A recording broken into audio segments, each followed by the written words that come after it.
குன்றுகள் தோறும் குமரன் தானா? இந்த கேள்விக்கு பதில் வேண்டுமா? நான் சொல்வதை முழுவதுமாக கேளுங்கள். குன்றுகள் எங்கெல்லாம் உள்ளதோ அங்கு முருகனுக்கு கோயில் உள்ளதோ இல்லையோ, அது முருகன் தலம்தான் என்று சொல்கிறார்கள். நிலநூல் ஆராய்ச்சியாளர்கள் சொல்கிறார்கள், மலையே முதலில் தோன்றியது என்று. முதுமொழியான கல் தோன்றி மண் தோன்றா காலத்தை இதுவும் இதனையே வலியுறுத்துகிறது. விஞ்ஞான ரீதியாக பார்த்தாலும் உலகப் பொருட்கள் யாவற்றிலும் மலையான கல் தனி சிறப்புடையதாக உள்ளது. பஞ்சபூதம் என்கிறார்கள் அல்லவா? மண், நீர், நெருப்பு, காற்று, ஆகாயம் இவற்றில் ஆண்டவன் கலந்து நின்று உலகத்தை வாழ்விக்கிறான். நதிகளும் மலைகளில் தோன்றியே நிலத்தை வளப்படுத்துகின்றன. ஐம்பூதங்கள் வடிவமாயிருக்கும் இறைவன் இவைகள் அடங்கிய ஒரு பொருள் மலை. ஆகவே மலைகளை தெய்வமாக, தெய்வத்தின் உறைவிடமாக கருதி வழிபடும் வழக்கம் வந்துள்ளது. ஆகவே ஆலய கற்பகிரக உருவங்களும் கல்லிலேயே செய்யப்பட்டு வழிபடப்படுகிறது. ஜோதி வடிவமான சிவன் யாவரும் வேண்ட திரு அண்ணாமலையானார் மலையே ஐமுக சிவன் என வலம் வந்து வணங்குகிறோம். கைலை மலையே சிவன் என்று தரிசித்து வணங்குகிறோம்.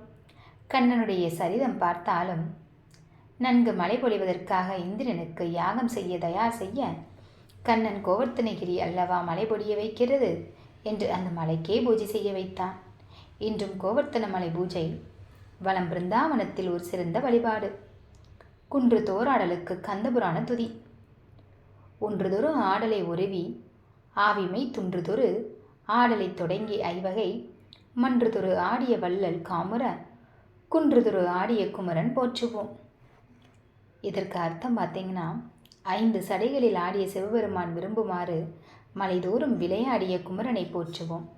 மலைகள் சார்ந்த பகுதியை குறிஞ்சி என்பர்.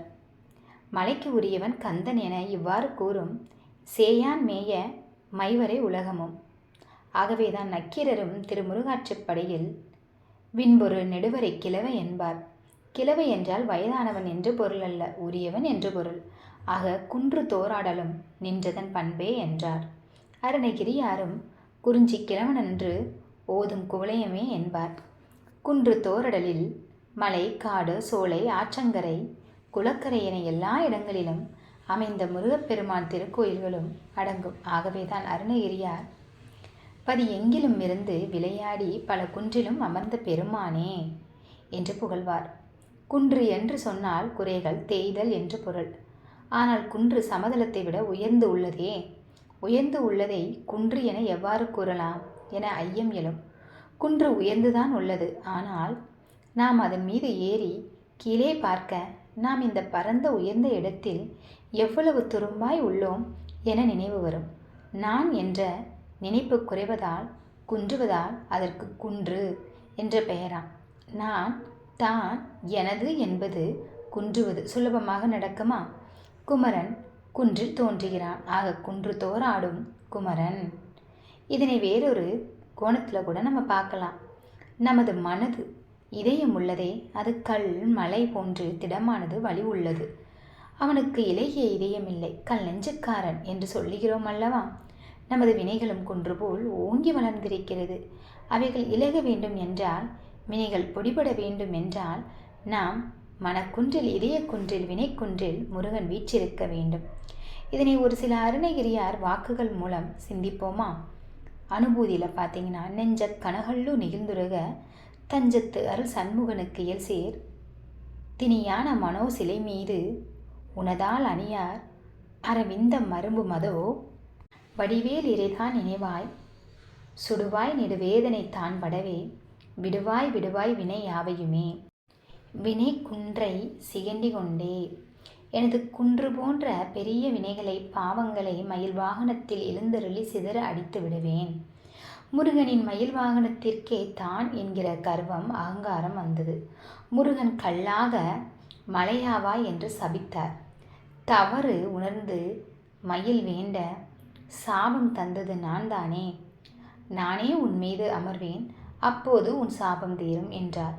சாப மயிலே குன்றக்குடி. ஆக குன்றக்குடி மலை மயில் போல் தோன்றும். முருகன் மட்டும் அல்லாது வள்ளியும் குஞ்சரியும் தனி மயில்களில் அமர்ந்து அருள மயில் மலை சாபம் தீர்ந்தது. கௌதமர் மனைவி அகல்யையும் கல்லாக சபித்தார். ராமர் பாதம் பட அந்த சாபம் தீர்ந்தது. திருவேரக முருகனை குறிப்பிடும்போது நக்கீரர் யாது கூறினார்? முப்பரி நூல் அணிந்த பிராமணர்கள் 48 வருட காலம் பிரம்மச்சரியம் அனுஷ்டித்து வேத முதல் யாவற்றையும் முறையாக நன்கு கற்று மற்றவர்களுக்கு போதித்து ஈர துணியுடன் கைகுப்பி சடாச்சரம் சபித்து தரிசனம் செய்ய வேண்டும் என்றார். நம்பிராஜன் வள்ளியம்மை பிராமணர்கள் அல்லவே, வேடுவ ஜாதியாயிற்றே. முருகனை பக்தியுடன் வழிபடுபவர்கள் எவருக்கும் அந்த உரிமை கிடையாதா? வேட கண்ணப்பன் சிவனை எவ்வாறு புசித்தான்? வாயில் உள்ள நீர் அபிஷேகம், தலையில் சொருகிய காட்டுப்பூ பூஜை, அவன் உண்ணும் இறைச்சிதான் நிவேதனம். அந்த வேடனுக்கு சிவன் அருளவில்லையா? கந்தன் கருணை வள்ளல், பக்தியுடன் பணிவோருக்கு எளியவன் என்பது பொய்யா என்ற ஐயம் வரும். கந்தன் பக்தியுடன் பணிவோர்கள் எவருக்கும் அருள்பவன். கருணாமூர்த்தி கல்வியறிவு இல்லாத கானகவாசிகள், குறவர்கள் தாரை, தம்பட்டம், உடுக்கை இவைகளில் நாதம் செய்து காவடி எடுத்து ஆடி பாடி குறவை கூத்து ஆடி கும்மி குதித்து பல நேரம் நாட்கள் விரதமிருக்க உடலை உருக்கி கானகத்தில் கிடைக்கும் காட்டுப்பூக்கள் கரிகாய் பழங்கள் தினை விட்டு என்று அவர்கள் புசிக்கும் உணவை அன்புடன் படைத்தால் உகந்து ஏற்று அருள்பவன் கருணாநிதி வள்ளல் கந்தன். அவன் வேதம் ஓதும் அந்தனர் காவற்காரன் மட்டுமல்ல. இதனை அருணகிரியார் இவ்வாறு புகழ்வார்.